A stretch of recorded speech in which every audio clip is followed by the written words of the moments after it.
Good morning, everybody. Welcome to Hot Topics on the Don Lemon Show. So glad that you're here. I guess I can say happy Monday. I guess it's happy Monday. Well, it is, I guess. Except the markets are cratering. The Pentagon is in chaos. The Pope has died after J.D. Vance visits him hours after a visit from the Vice President. Are you tired of winning yet? Are we tired of winning yet? So, yes. Anyways, I just want to show you what's happening in the markets right now. Because again, we start off the week with the Dow down. The Dow is now at 38,472. And it's down almost 670 by 679,000. Okay. 669. So there we go. We start the week off with the Dow down, the Pope passing, and turmoil as it relates to what's happening at the Pentagon and in our country. So welcome to the show. Glad that you're here. I hope that you had a good weekend. I hope you had a happy Easter, the end of Passover, and such. But we have to get to business, and we have to figure out what is going on in our country. And we do have to do what we have been promising ourselves to do, which is what? To be willing to sacrifice something, because this is absolute madness. I'm sad that the Pope died. I'm sure you guys are too. But this is the Associated Press. And this is what the Associated Press is reporting as it relates to the Pope. Pope Francis, the first Latin American pontiff who ministered with a charming, humble style, dies at 88. He was one of the most controversial popes, but I don't believe in a bad way. I think he criticized this administration, meaning the Trump administration, for its handling of immigration, and did not like that. Initially, he did not want to meet, we are told reportedly, with J.D. Vance, and then decided to at the very last minute, but was very stern with them and really chastising him for saying that they needed to be more humane and have more empathy. And then J.D. Vance went on to meet with him. Well, they're the Pope who has died at 88. The Pope has been sick. He is the people's Pope. And you're right about that. Bless you. Bless the Pope. This is J.D. Vance. Did we have J.D. Vance meeting with the Pope? Here it is. Hello. So good to see you. God bless you and good morning. How are you? Find yourself happy Easter. Yeah, thank you. Happy Easter to you, Father. Wonderful. I know you've not been feeling great, but it's good to see you in better health. Grazie. Buona Pasqua. Grazie Santo Padre. Thank you. These are for your children. Okay, thank you. These are the gifts. These are also gifts for you as well. Thank you. It's beautiful. The Vatican tie, and then the rosaries for your wife, the white for your children, and the red one is for the red. Molta santità. Thank you very much for your visit. Of course. And thank you for seeing me.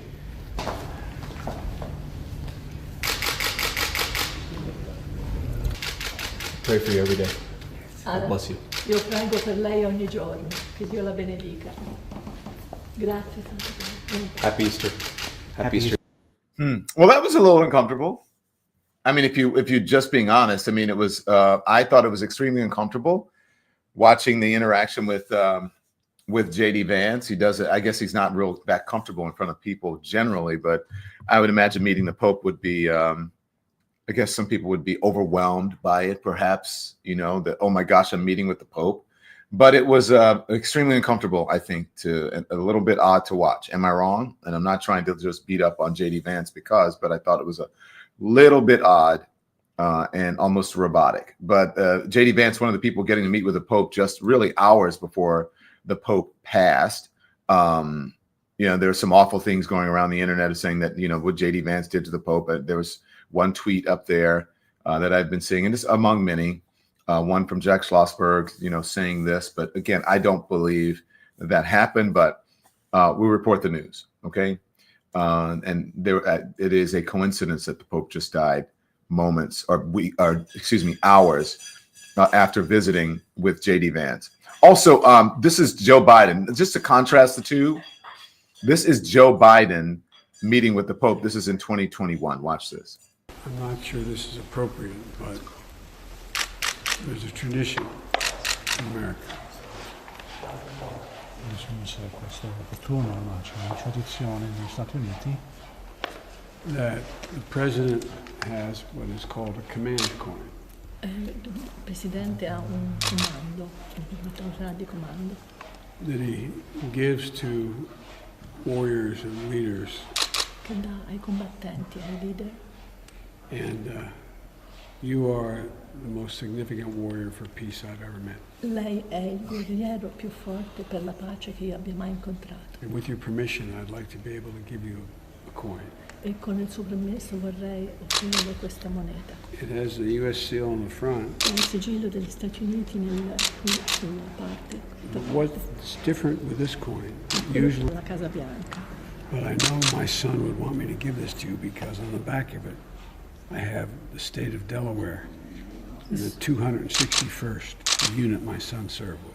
E so che mio figlio sarebbe contento che gli do questo perché non c'è l'immagine della Casa Bianca ma dello Now Stato the di tradition Delaware. is, E la tradizione and I'm only kidding about this, è scherzo. if next time I see you, La you don't prossima have it, volta, se lei non la you vede have to non buy ce the l'ha, drinks. allora lei deve offrirmi da bere. Now, I'm the only Irishman you've ever met who's never had a drink. Ma io sono l'unico irlandese che lei conosce che non ha mai bevuto in vita sua. perché gli irlandesi hanno portato il whisky. Whisky. I know that. Thank you. Sì, sono presentore di aver fatto questo omaggio. So,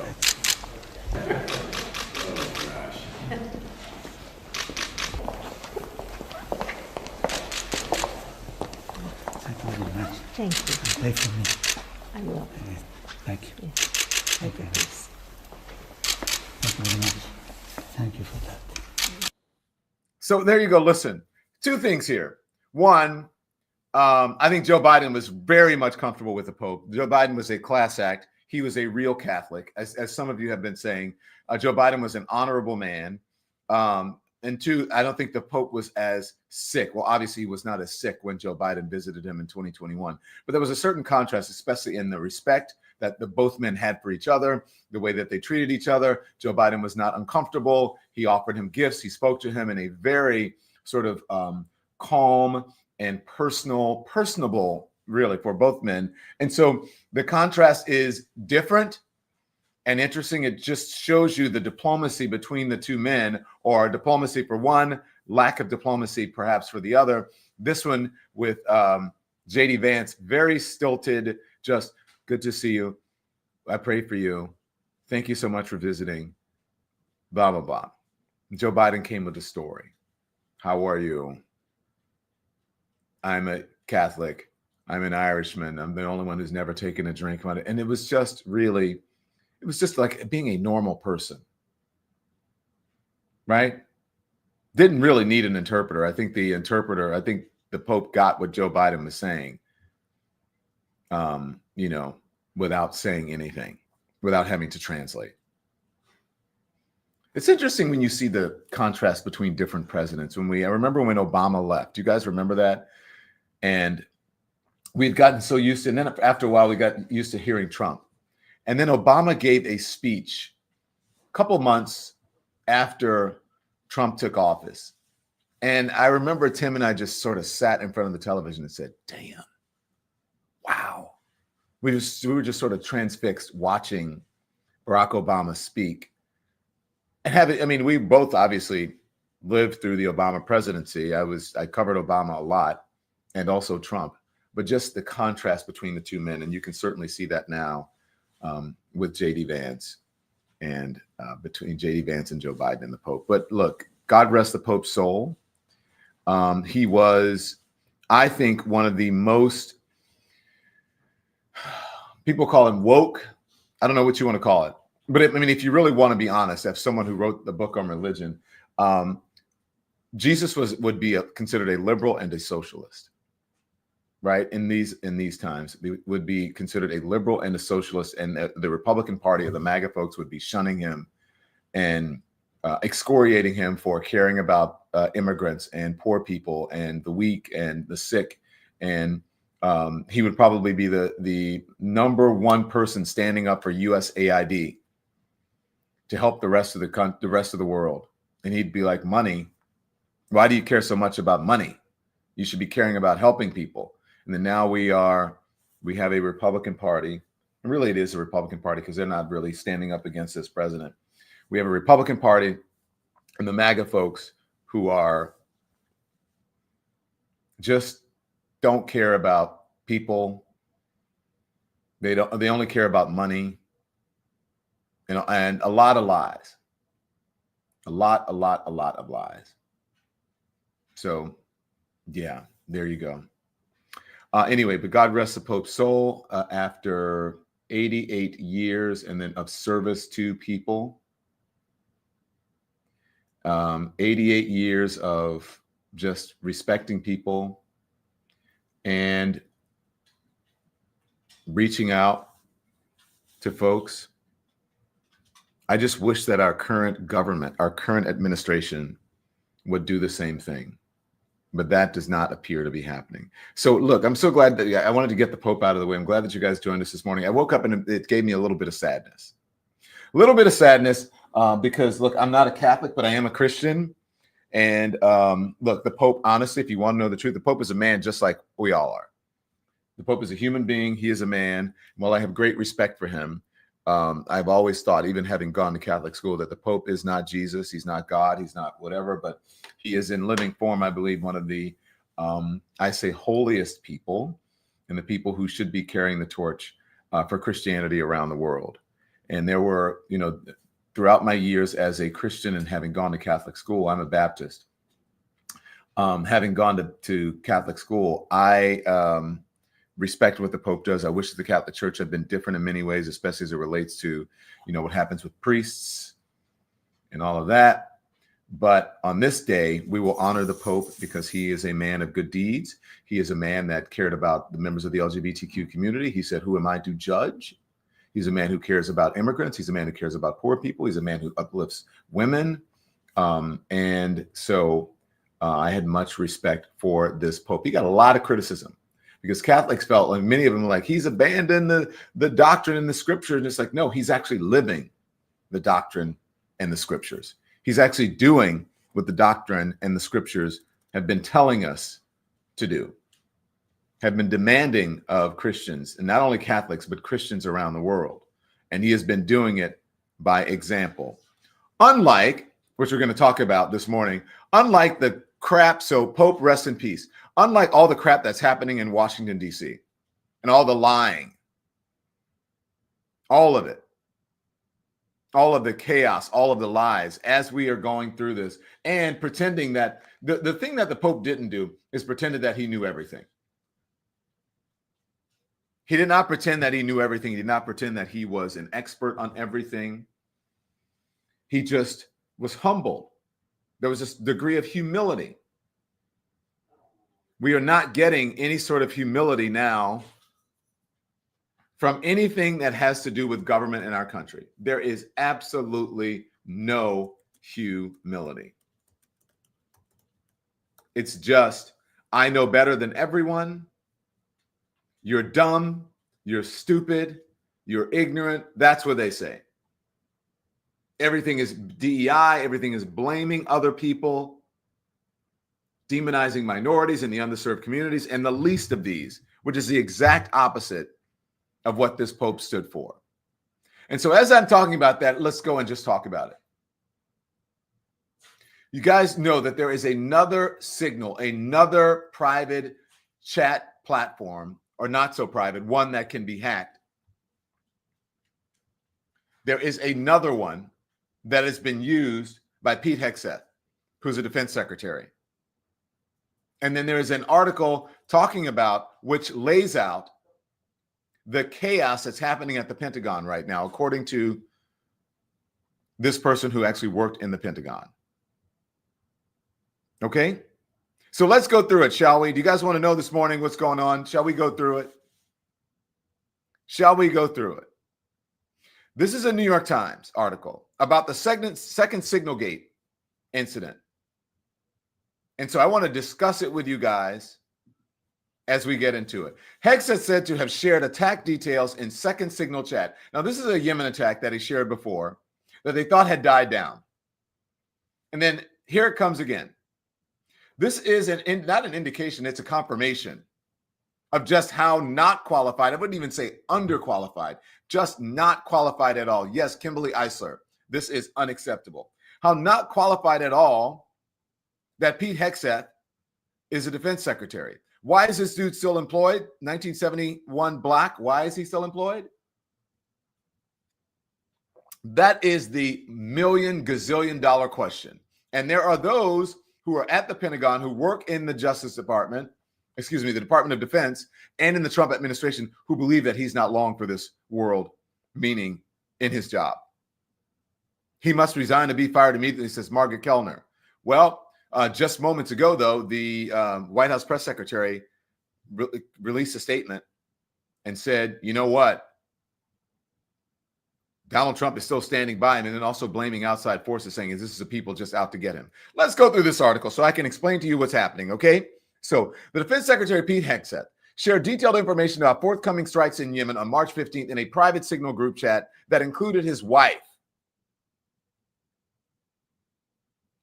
Now, as far as I know, his wife does not work in the Defense Department, does not work in government, and as far as I know, does not have the kind of clearances that Pete Hegseth has. Now, you can correct me if I'm wrong, but I don't believe that, including his wife, his brother, and his personal lawyer.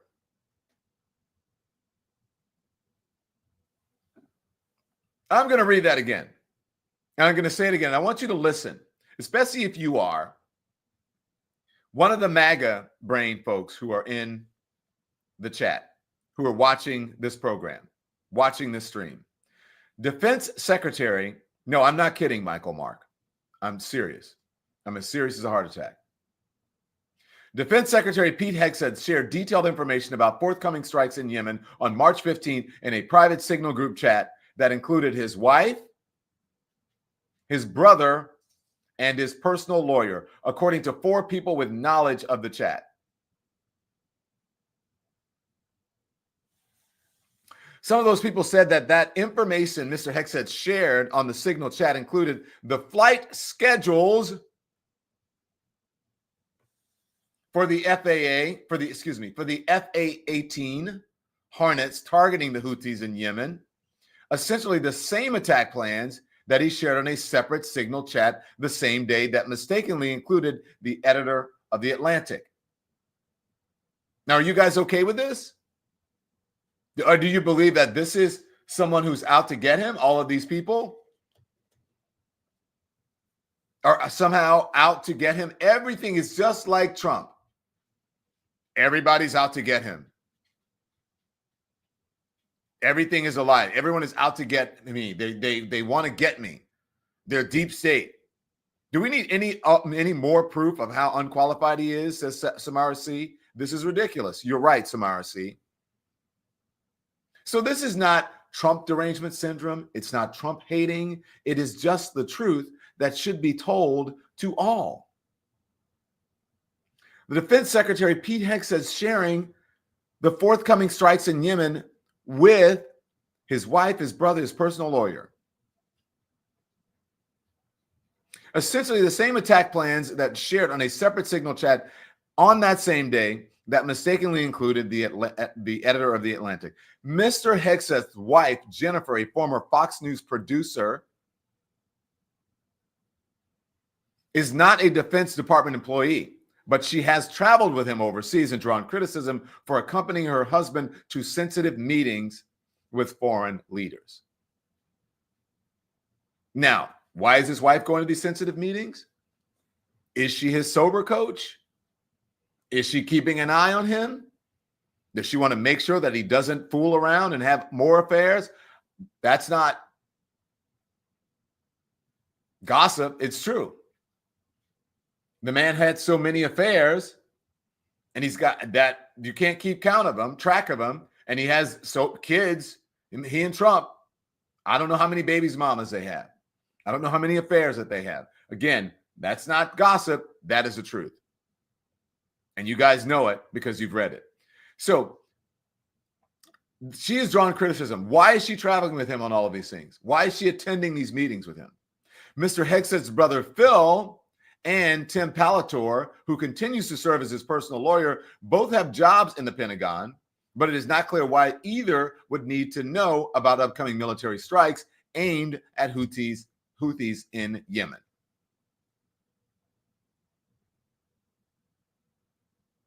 Why would they need to know? Why is he sharing this confidential information?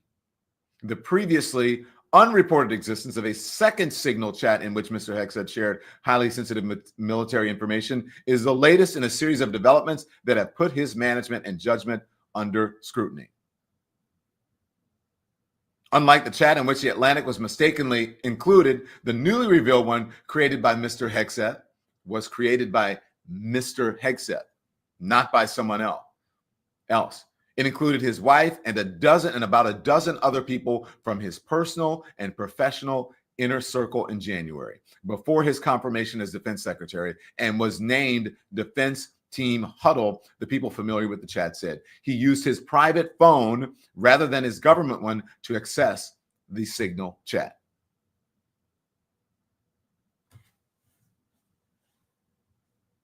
Now, if you were the president of the United States, can you guys get me Caroline Leavitt's response, please? Because she responded moments ago, blaming everybody else, everyone else, and their brother and their sister. Everyone else. I'm going to give you her response, and I'm going to give you his response coming up in just moments. But first, I want to read this to you, okay? Because we are so proud and so happy to be sponsored today. Today's show is sponsored by Shopify, okay? And I'm so glad that I have Shopify on. As I told you, I'm not going to do any ads on this program that I don't have a personal connection with, that I don't use, or that I don't approve of. And so Shopify, because I started a business a year ago, I became an entrepreneur, and I know just how difficult it is to become an entrepreneur. It ain't easy out here on these streets, especially in the economic times that we're living in right now, especially under this administration. It is not easy to start a business. So there is a way that can help you turn your dream into a reality, turn your business into a successful business. And Shopify is one of them. And by the way, Shopify, when they have merchandise coming out, Shopify is going to be the platform where you will be able to buy your merchandise on this platform. Okay? So starting and building a business, I know, can be overwhelming. You need a website, you need a payment system, you need a logo, you need a way to advertise to new customers. It can all be overwhelming and it can be confusing. But thankfully, there is a place that can help you today. That is where today's sponsor, Shopify, comes in. Shopify makes it super easy to create your own website and easy to set up your merch store. Once we have the Don Lemon Show merch, which will come in a couple of weeks, we'll be sure to set it up, our commerce site, using Shopify. Okay? So Shopify is the commerce platform behind millions of businesses around the world. 10% of all e-commerce in the U.S., from household names like Allbird and Untuckit to brands just getting started. Okay. What if I can design a website? Okay. You can't design a website. Shopify can help you. They've got you with that. They can help you do it beautifully. So Shopify is just a click of a button away. Okay. Go to Shopify and check it out. 24/7 customer service. Okay. So turn your dreams into a ka-ching. Turn your dreams into a ka-ching, all right? And give them the best shot at success with Shopify. Sign up for your $1 per month trial and start selling today at shopify.com/lemon. Shopify.com/lemon. Go to shopify.com/lemon. Shopify.com/lemon and turn your dreams into a ka-ching. So thank you, Shopify, for being our sponsor. As I've been telling you guys are big time here on the Don Lemon Show. You guys have sponsors. You're so big time.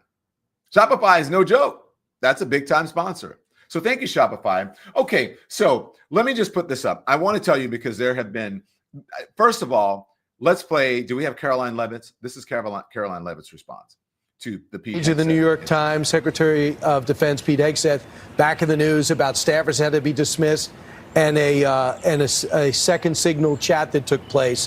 Where's the president stand on this? The president stands strongly behind Secretary Hegseth, who is doing a phenomenal job leading the Pentagon. And this is what happens when the entire Pentagon is working against you and working against the monumental change that you are trying to implement. Secretary Hegseth was nominated for this position because he is standing up for the war fighter, the men and women in uniform who are putting their lives on the line to protect our country and our homeland. And unfortunately, there have been people at that building who don't like the change the secretary is trying to bring, so they are leaking and they are lying to the mainstream media. We've seen this game played before. The secretary is doing a tremendous job, and the president stands strongly behind him. God. Come on, y'all. Can we just be honest here? Good morning, everybody. Can we just be honest? Hello. Can we just be honest? Why is it that everybody is out to get them? Why is it that the whole Pentagon is out to get him? Why is it always that all the government workers are out to get this person? Why is it that everybody's always out to get Donald Trump? Why is it that everybody's always, what is it? Why can't they just say, look, it is unfortunate that things like this happen, or the president stands behind Pete Hegseth, but we are investigating to make sure blah, blah, blah, blah, blah. Why is the excuse always the same thing? To blame other people, to blame enemies. Everyone is out to get me. It is always some sort of agenda. What? How is that possible for everything? Do you guys, the MAGA folks who are here, do you like being in a party or in a group or in a cult that takes no responsibility? That's actually part of culthood. It's taking no responsibility. Now, Caroline Levitt said something there that I haven't even reported to you yet. If there's a fire everywhere you go, then you're the match. Thank you, SS Boxer. Now, I know that people have agendas. They have takedown agendas. Trust me, I know that. But not like, you say one time, two times. Okay, yeah, I get it. All right, maybe they're out to get this person. Maybe they're out to, because that does happen. And in the beginning, when the allegations or the folks who started speaking out against Pete Hegseth at his old job, I'm like, yeah, I worked in that business. It can be a catty business. I get it. But then there was another, and then there's another, and then there's that. So they were out to get him at Fox, and then the police were out to get him, and then the media was out to get him, and then the Pentagon is now out to get him. And then it's like, wait a minute. Pete Hegseth, nobody cares about you that much to be out to get you like that. You have got to be doing something wrong. The people at the Pentagon did not set up the signal chat with your wife, your brother, and your personal attorney. The people at the Pentagon did not set up the signal chat with the Atlantic editor. You guys did that. The people at the Pentagon did not text on your phone the information that is highly sensitive. You did that.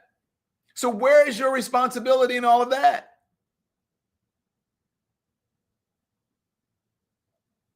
Where's your responsibility in all of that?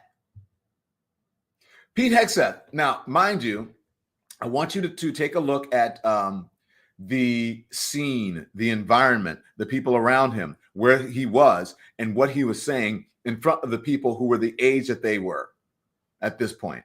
And I want you to tell me if you feel any sort of sincerity, authenticity, humility, or does it just sound as if he is repeating a talking point that is well worn, that he has repeated over and over and over in his career, and it sounds very similar to the talking points and the excuses that Donald Trump has repeated over and over and over in his career as well. Here he is denying it, but listen to it closely.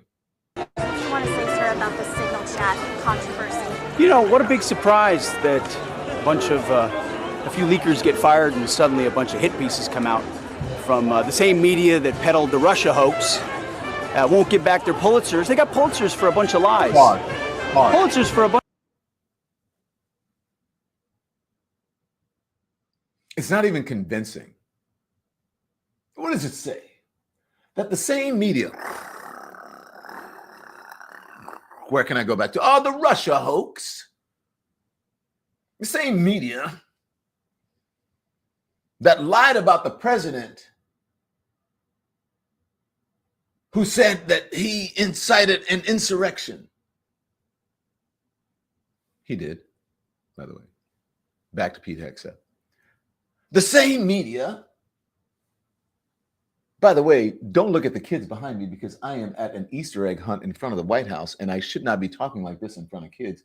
And the number one excuse I could have said was, I would love to be able to respond to this, but as you can see, I am surrounded by a bunch of kids and we're at an Easter egg roll at the White House. At a more appropriate time, I will be happy to respond to you.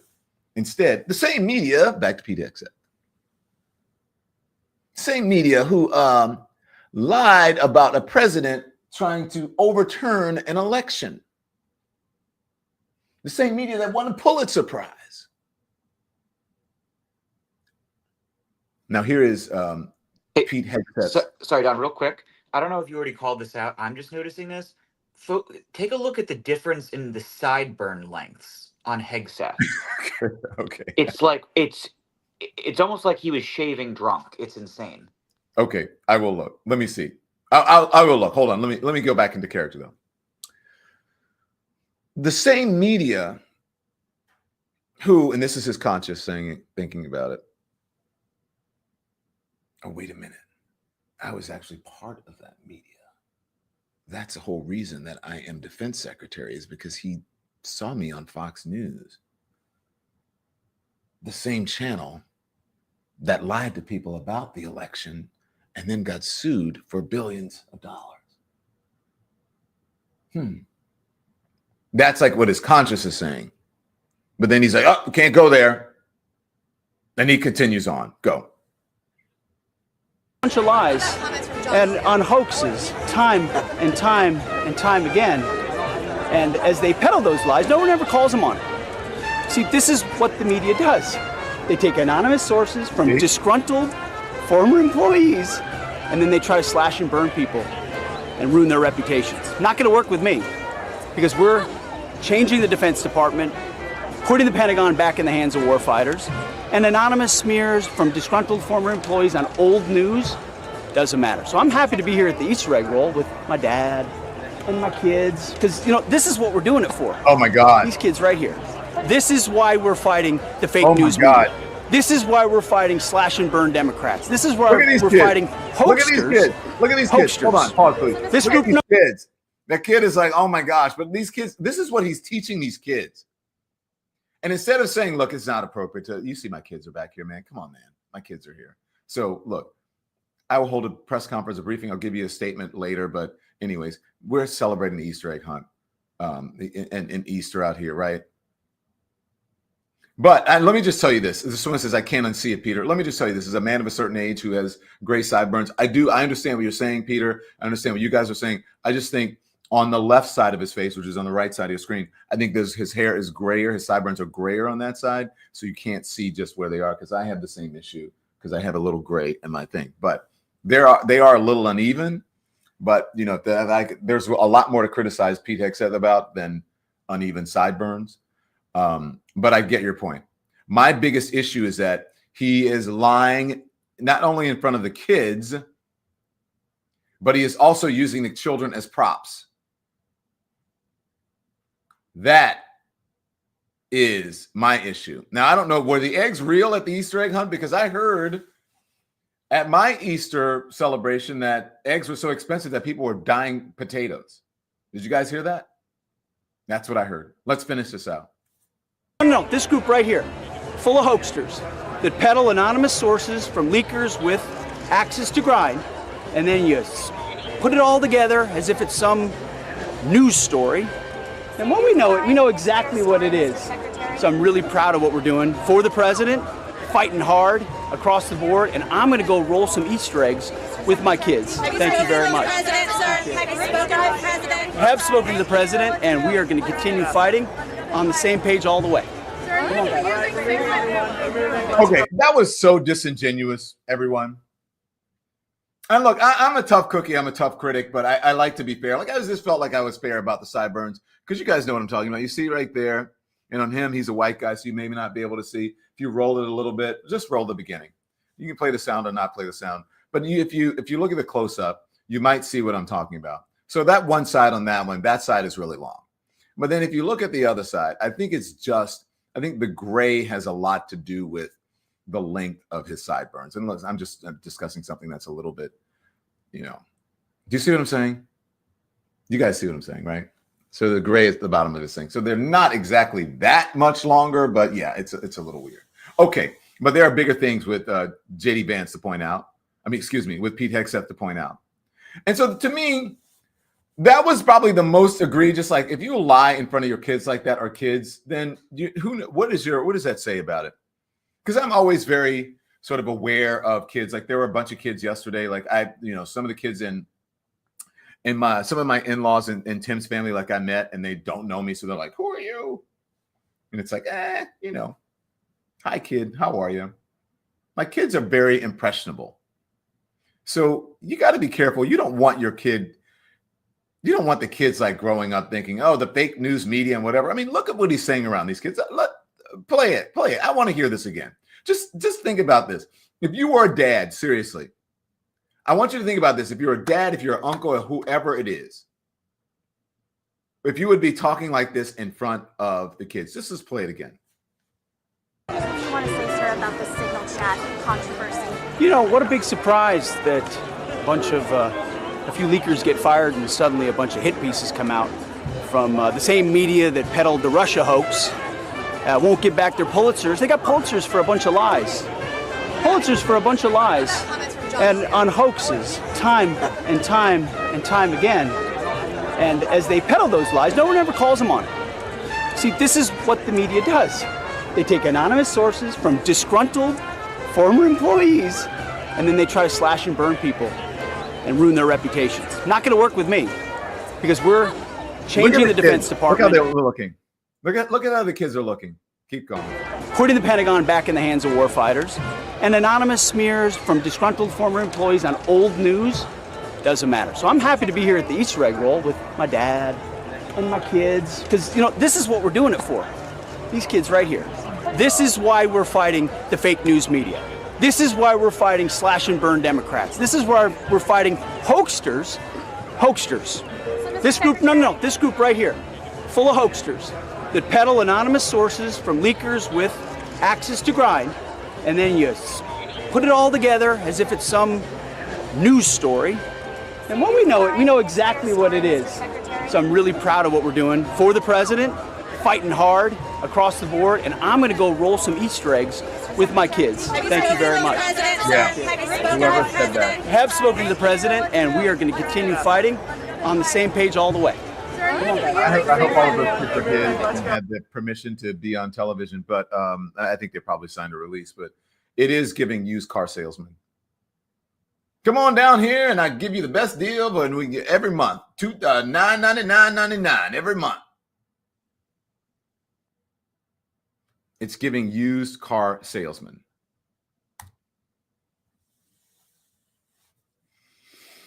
That is our government. Now, just be honest with me. Would you speak that way in front of your kids?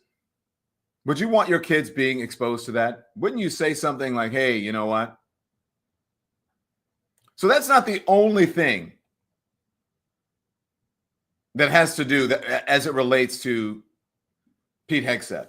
Let's talk about the other thing of Pete Hegseth, which I think is, it is sort of not even an addendum. It is a companion piece to the second signal gate. This is signal gate 2. Let's see what happens with this one. Now let's talk about what was reported by a former employee at the Pentagon. Former top Pentagon spokesperson details month from hell inside the agency. The total chaos at the Department of Defense is becoming a major distraction for the Trump administration. This is what John Ulyat writes.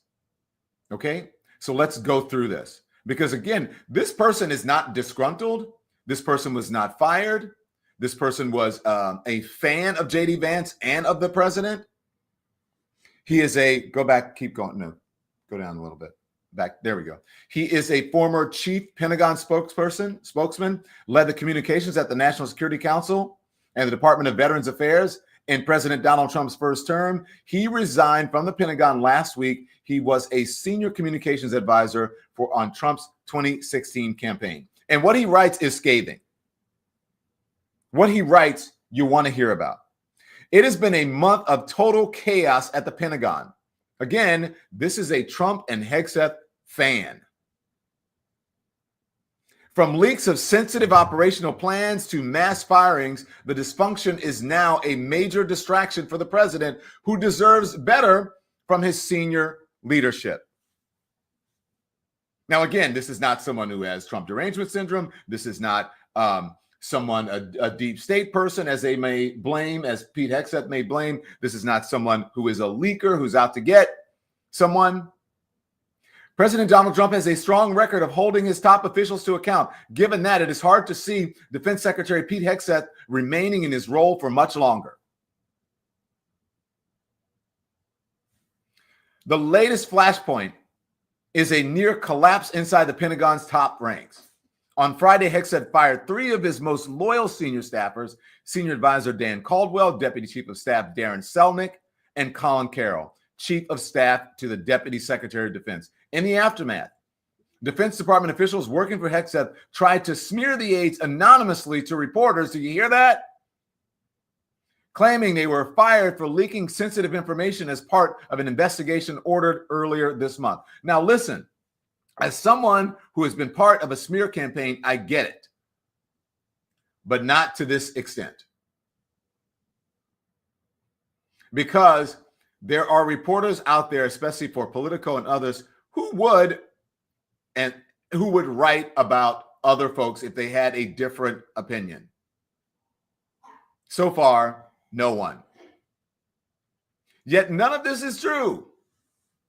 While the department said it would conduct polygraph tests as part of the probe, not one of the 3 has been given a lie detector test. In fact, at least one of them has told former colleagues that investigators advised him he was about to be cleared officially of any wrongdoing. Unfortunately, Hegseth's team has developed a habit of spreading flat out, easily debunked falsehoods anonymously about their colleagues on their way out the door. When I see Pete Hegseth, I see someone I know. I see the personality and the language and the body language and the mentality of someone I've worked with, of a former boss.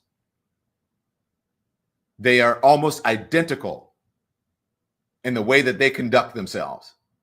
The smears, I would not be surprised. I would venture to say it is probably true. Caring about their public image, what the press writes about them, more than actually working to better whatever institution it is that they are in charge of. They're more concerned about their personal image and the press. And it shows in his puffery. It is no surprise that the folks are out to get me, that people get fired and then they come and they try to smear me and then they leak and they should be taken and they expect you to believe it. Who believes that? He certainly does not sound sincere, and it does not ring true. And ultimately, let me tell you, people like this will become exposed. It will catch up to him. And then once he has lost the confidence of the people at the Pentagon and his department, and it becomes overwhelmingly obvious where the president cannot ignore it, Pete Hegseth, even though he was installed by Donald Trump or appointed, and he is the representative of the kind of people that Donald Trump wants in the armed services, he is a symbol of recruitment. They believe that he is good for recruitment. You heard Anthony Scaramucci, who came on the show and said, it's going to be tough for him to get rid of Pete Hegseth because he wants him to recruit people, and he believes that Pete Hegseth is good for recruitment. But even with all of that, it will become so painfully obvious that he has lost the confidence of the people he's supposed to be in charge of, that Donald Trump will have no other choice but to fire him.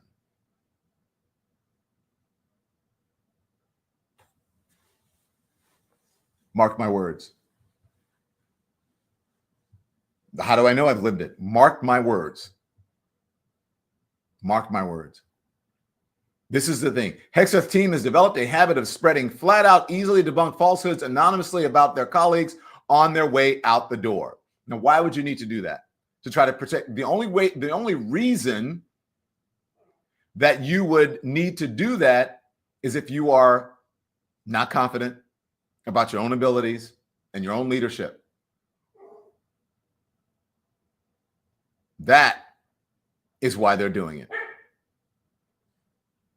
On Friday, Politico reported that Hegseth's chief of staff, Joe Casper, was leaving his role. Casper had requested the investigation into the Pentagon leaks, which reportedly included military operational plans for the Panama Canal and a pause in the collection of intelligence for Ukraine.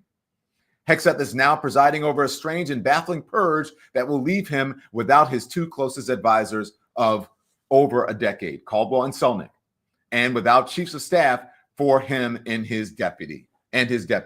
More firings may be coming, according to rumors in the building. Rumors. Oh my gosh. Rumors.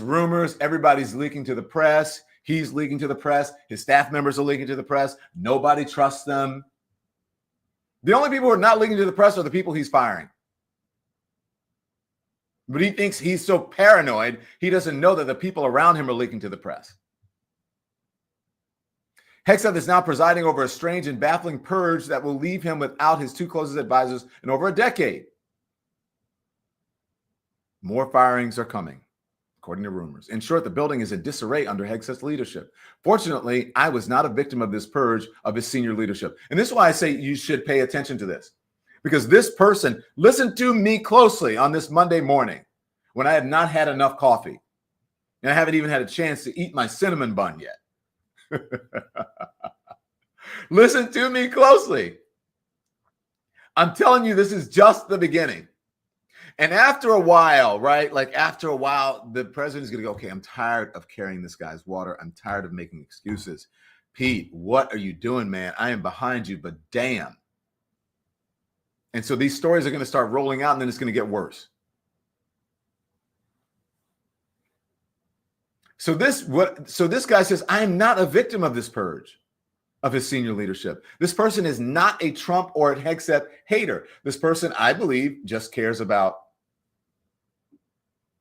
perhaps institutions and the government and about the people who are working there, maybe his former colleagues.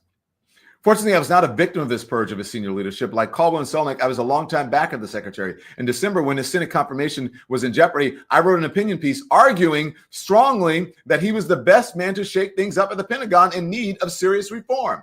He was a fan of Pete Hegseth. And now he's saying, enough is enough. I can't take it anymore.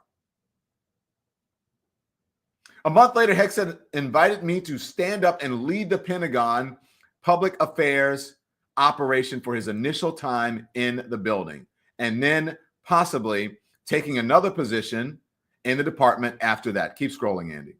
We accomplished a lot together, including bringing new, largely more conservative media outlets into the Pentagon and press space, and ensuring the public understands Trump's commitment to rebuilding our military after 4 years of drift under President Joe Biden and his Secretary of Defense, Lloyd Austin, including their injecting divisive identity politics and lowering high standards on body composition and physical fitness in the uniformed services. So here's the thing. This is how you know this guy's not a hater, because he's carrying the water and the language.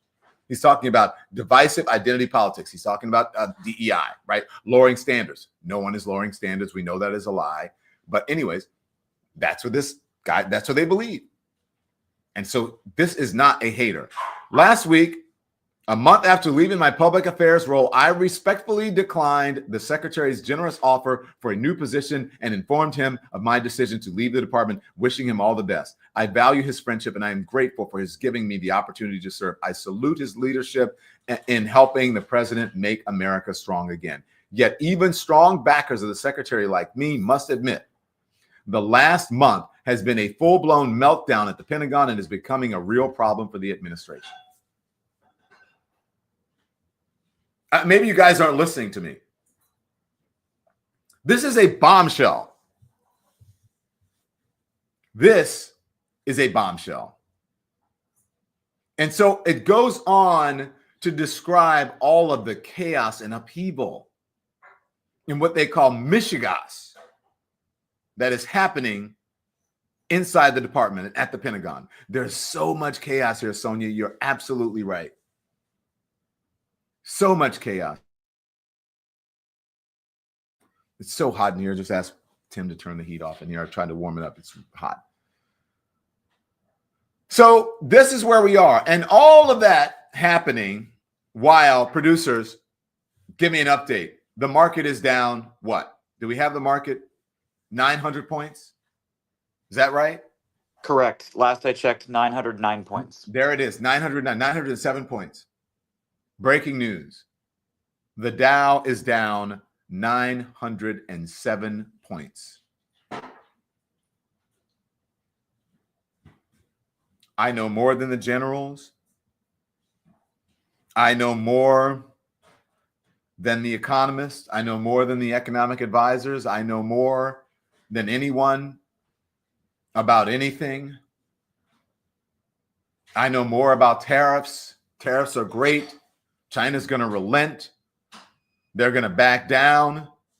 And now the Dow is down. Now, remember, the Dow has been down for weeks. Maybe every, once in a while, day or two, it comes back. Maybe it's up 100 or 200 points, couple hundred points, but not enough to make up the losses that have been accrued during the Trump administration. How are you feeling? As I opened the show, I said, are you happy? Do you feel that America is great again? How are you feeling in all this chaos? Are you tired of winning yet? You're going to win so much. Are you tired of winning yet?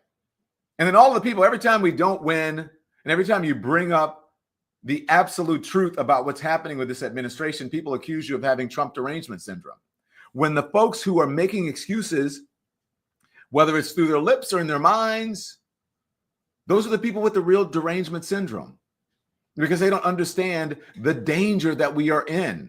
They don't understand how it doesn't take that much, especially the stock market. You look at the stock market is, you know what I mean? It is like there's a hair trigger. Like you can cause the market to crash in moments, but to build it back up takes a lot of time, especially if you disrupt supply chains. Remember COVID? Now, all of these people who are complaining about diversity, equity, and inclusion, that people are not qualified, we're going to do a merit-based and all of that. Look at where we are right now. Look at the differences. When I opened up this stream this morning and I showed you the differences between J.D. Vance and Joe Biden. Now, you may think Joe Biden was old. Yes, it was. You got all of that. But Joe Biden was a human being who had humility, who had foreign policy experience and expertise, which was one of the main reasons that Barack Obama chose him to be his vice president, is because what? He needed someone with foreign policy experience, because Barack Obama knew his weaknesses. He said, I am weak on foreign policy. I was a junior senator. I need someone who can help me with this, this, this, and this. And so you can put smart people around you if you are smart and if you are humble and if you are self-aware and you know your weaknesses. And you say, I need someone in this position who knows more about me here. I need someone in this position who has more experience than I do here. Leave that market thing up. I need someone in this position who knows this and who has that and who knows that. Instead, what do you have from the other side? You have J.D. Vance, who is so awkward, it's like a robot. I don't even know if that was an AI. It looked like AI, artificial intelligence. I'm like, is this actually a meeting with the Pope? Because it looks like it was artificially generated, like a robot. And then you have Donald Trump, who's like, I know better. I know more than all of the experts. Now, if you've ever worked with someone, if you've ever been married to someone, if you've ever been in a relationship with someone, if you're about to do business with someone and they tell you they know more, they know better than the experts, what do? I usually run like hell the other way and say, nope, not that person.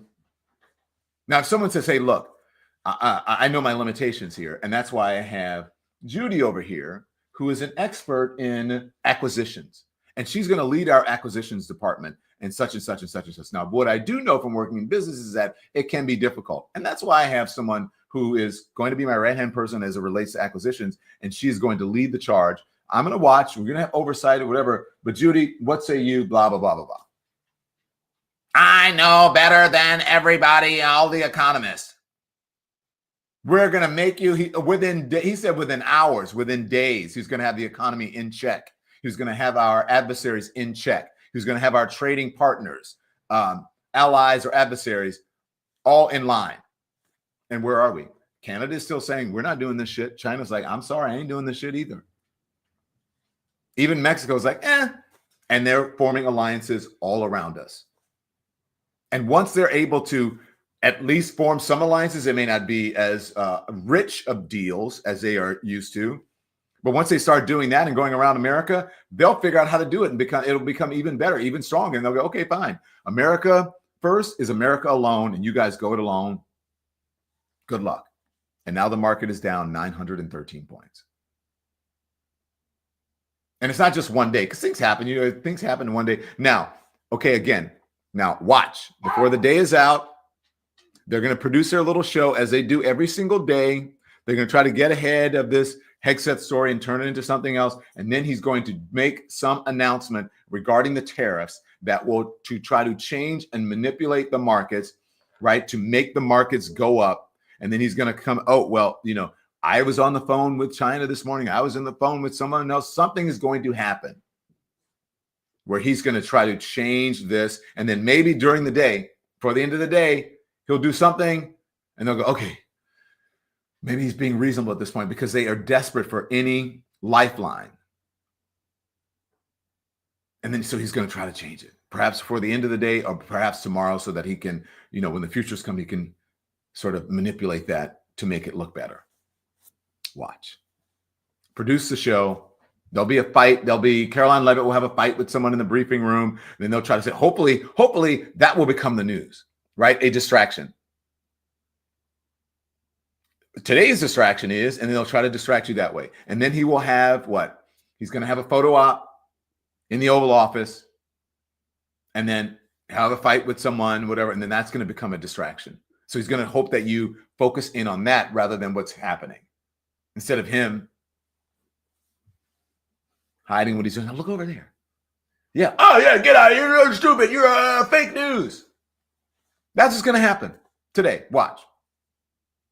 We have 89 countries that have come to us, and we're willing to make a deal, negotiate. And then if he says, we're willing to make a deal, we're willing to negotiate, but such and such and such, then the market's go, okay, he's willing to make a deal. That's some hope. Can we trade on that? We can tell people, okay, look, man, now he's willing to make a deal. He's willing to relent. And then so maybe it'll help the market a little bit. That's what's going to happen. Diversion. Thank you very much, whoever wrote that. I know. As I always say, old people be knowing, and I know. Mark my words, what's going to happen. Don is always on point. Peter, too. Yep. So before we leave you, Peter, come back. Peter, are you there? I'm here. Peter, did you get what I was saying about the sideburns, or you disagree with me? You think he looks like he was not having a good time with the sideburns? I don't know. I think it could be either or. I think we need an HD camera. I think that network needs to invest in some better film equipment because we need to really dissect this. I think clearly this is the most pressing story of the morning. Drunk sideburn, someone says in the thing. Look, I think that I'll cut him some slack. Sideburn gate. Peter, can we do sideburn gates? Bad whatever says, who's bad something says he's planning it as we speak. Yeah, he's planning it. He's planning it as we speak. I'm with Peter on the sideburns. Okay, so with Sideburn Gate, I just think it's gray, and so he tries to even them out, but the gray is lighter and it's more closer to the color of his skin, so you can't actually see. But mine aren't actually that perfect, but well, maybe they are. Yeah. So guys, look, watch today, but I don't even say watch today, because by the time we come back with our live feed at 5 o'clock when we do our live show live at 5, it's going to be something different, and you'll see how all of it is going to play out, and then we will encapsulate it, and we will synthesize it all for you so that you don't have to sit in front of the TV all day. You don't have to look at the alerts all day, because guess what? The market's going to do what the markets are going to do. Donald Trump is going to do what he does. Pete Hegseth is going to lie like he lies. J.D. Vance is going to be the automaton that he is. Right? They're all going to do. Did someone say Tesla's down 7%? Is that true? Tesla, 7%. Down or up? Down. Is that a lot? It's not a little. Stocks are down by 800. I think it's down by more, right? What is it down by now? Nope, it's down by, the Dow is down 900, almost 930 points, everyone. Tesla earnings are released tomorrow, says Chris B. Same old playbook. I'm telling you, it's the same old playbook. How was your Easter? Call it Lemon's what? Lemon's distraction of the day. Maybe I should do that. How was your Easter? I had a really good Easter. I spent Easter with my in-laws. I had a nice long talk with my sister yesterday, she's doing much better. Yeah. I told you guys that my sister was in the hospital again. She is recovering. I wrote about it on Substack. I think I'm going to write about the distraction Jackson today. Distraction Pete. Distraction DOJ distraction. DOD, it's not DOJ. DOD distraction. Yeah. So I hope you had a good Easter. Tell me what you did. Did you spend it with your family? Did you dye Easter eggs or were they too expensive? Oh, sorry. Bird Explorers on on the TikTok says it's pronounced Tesla.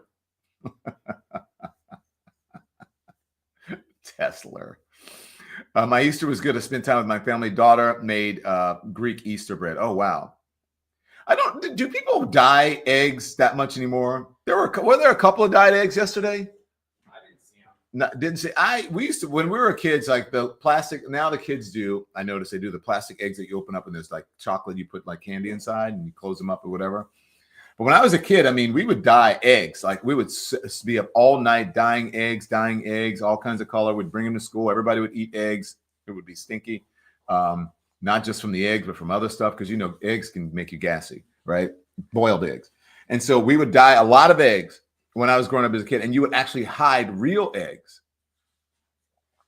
We would hide real eggs. And then now we used to dye eggs too. I mean, with the paws, remember that? And you had the little thing with the little thing on the end, right? The egg went in it and you would put it, you can make different colors and they would be like whatever. I don't think people really do that much anymore. But I did hear, there it is. Easter eggs are so expensive. Americans are dying potatoes. That's what I said. Did you guys see this story that they're so expensive that people were dying potatoes? And plastic eggs are really in. The plastic eggs were not in. Now, also, you guys are going to really not like me, okay?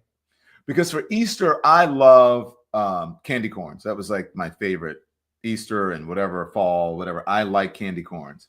I also liked the hard candy eggs. I forget what they were called, right? They were like green, yellow, whatever, different colors. And they were like little teeny eggs. They look like little tiny eggs. And then, but they were hard shell. So I think I told you guys about that before. I'm not a fan of Peeps. Sorry. Peeps don't get mad. I love you. Everyone love you, whatever. I do love you and whatever. Oh, they were called Robin's eggs. Yeah. Robin eggs. And I'm not a big marshmallow fan. I think that's what it is. I love the candy corns. I don't like malt balls either. Sorry. I know you guys love it. Yeah. So anyway, that's my thing. But it was eggs are so expensive that people are dying potatoes. Kind of crazy. So also, I love jelly beans too. You like black jelly beans? Also, let me tell you guys something. You remember you guys have been asking me about, so this was my weekend. I told you I wasn't going to to watch White Lotus. I didn't watch it as it was happening. I said I wanted to wait to binge it because I got started with it so late that I wanted to wait until Love Me Some Cadbury Eggs. It's okay. So I waited and I binged the entire season of White Lotus this weekend. And then I also binged almost the entire season. I think I have like 2 episodes left, maybe 3, of this show called The Pit. Have you guys seen that show? Have you watched White Lotus? White Lotus is good. Now, maybe I need to go back and revise it. Maybe I need to go back and watch again because it didn't hit me as much as the first 2 seasons. But yeah, it's called The Pit, the P-I-T-T. And it's about an emergency room in Pittsburgh. So that's why it's called The Pit. And it is with Noah Wiley? Is that the guy who was in ER the first round? I think he's a producer, executive producer, whatever. And he is like the head ER guy. The Pit is so good and very graphic. You cannot have a weak stomach if you're watching it because they show all kinds of medical procedures and some, body parts. Yeah. So The Pit was good. White Lotus, really good. And so what did you do? As a retired nurse, what did someone say? As a retired nurse, I missed it. I love The Pit. Yeah. I had heard about it and forgot about it. And I just clicked on it just randomly. And then it just drew me in. And I started watching it. I didn't start watching it until yesterday afternoon, I believe, right? Was it yesterday afternoon, Tim? We were going to go and have go out and have lunch or dinner after the family Easter thing. And then I decided to, oh my God, I'm so tired because I had some mimosas at the family thing. And I just sat in front of the TV. And then next thing you know, it's 2 a.m. and I'm watching The Pit, still watching it. Yeah. Okay, guys, look, 5 o'clock, I'm going to see you guys. Oh, I didn't show you. I forgot to show you. Let me show you something real quick before we get out of here. Hegseth talking to the president, right, about how we look like fools and he was going to fix the Pentagon and the Department of Defense, all that. This is what he said recently. Here it is. The previous administration, we looked like fools. Not anymore. President Trump has reestablished American leadership. The F-47 is part of it. And Mr. President, thank you for having the courage to do it and leading the way for all our warfighters. Thank you very much. Okay, that was him recently. And now with all the Signalgate and all the chaos that's going on, interesting. Now, I want to show you this. This is from Fox News. Yeah, I think this was from 2016 or 2017 when Pete Hegseth had the nerve to talk about information and how embarrassing and how you had to keep control of the information coming out of the Pentagon and the government, and that it was, Americans deserve to have people who protected the information. Now, remember, think about what's happening now and think about what he said then. Here it is. Enforcement and military, there are sources. You have sources that provide information. Law enforcement and military, there are sources. You have sources that provide information, intelligence to you on how to identify criminals or threats. How damaging is it to your ability to recruit or build allies with others when they are worried that our leaders may be exposing them because of their gross negligence or their recklessness in handling information? Well, it's extremely problematic. Look, if people don't trust you, they're not going to work with you. They're not going to cooperate with you. And look, we have to rely on informants. We have to rely on people who, operate in those circles, who have information, especially with national security, but domestic security as well. We can't get it done without informants. But I'll tell you right now, the biggest concern of any informant is they don't want to be outed. But you look at what's going on here now, this wouldn't be the first time.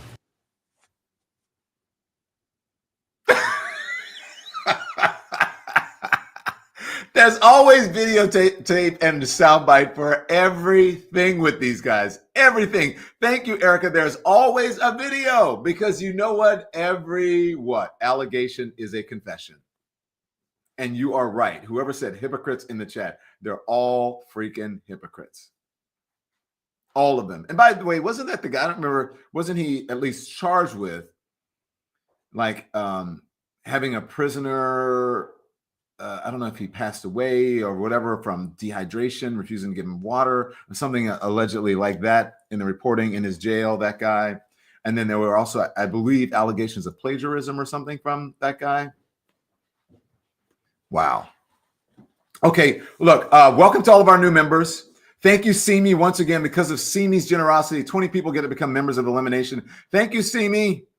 You're always on point. Karen J, welcome to the Elimination. Remember, make sure you hit the thumbs up. Make sure you hit the like. Sean Hill, welcome to the Elimination. Make sure you hit the subscribe button is at the bottom of the screen right near the Don Lemon Show. Angel Jeffries, welcome to the Elimination. All of you. Gail Alston, welcome to the Elimination. I appreciate your support. And Tata, welcome to the Elimination. So all of our new members, welcome. Again, we appreciate your support so much. So this is a great show. Thank you, Dana. We know that. Dana, Jim, thank you. We love to hear that, and we know it. And so continue to spread the word. Make sure you subscribe. It's important to us. We're trying to get to 1 million members. That's our new goal. Oof. What did you say? Oof. I think we'll make it. You don't think we're going to make it? Yeah, you're going to make it. But when do you want to make it by? August 1st. August 1st. I say I want to make it by the 4th of July. You think it'll happen? We should do a membership push, a membership drive. Can you guys do my America? God bless America. God bless America subscriber of subscription drive. Subscriber drive. Okay? Let's do it. Spread it to everyone. Stay on the independent media on YouTube. Turn the TV off. Oh, thank you for saying that. Don't turn it. I can't say those words or they'll turn the TV off, right? So anyways, guys, all right, I'll see you at 5 o'clock. And let me know what you would like me to cover. We got some interesting things coming up at 5 o'clock, and then also at 2 o'clock again today, we're going to drop something. So thank you for being part of the Elimination. We will see you back here at 5 p.m. Eastern live. Make sure you join us and become part of the Elimination, become part of our family. All right? So turn the TV off. Thanks, everyone, for watching. Your support means the world to us. So make sure you hit the like button and you subscribe to our channel to make sure that you never, ever miss a video. We're live every day, 10 a.m. Eastern Time. We drop even more content at 2 p.m. Eastern and 5 p.m. Eastern. And if you want more Don Lemon Show content, we'd love for you to become a member of the Lemon community, where you will receive access to special community posts. You'll get exclusive content and members-only live shows. So head over to our channel page or click the join button on this video. Again, thank you for watching. We appreciate your love and your support.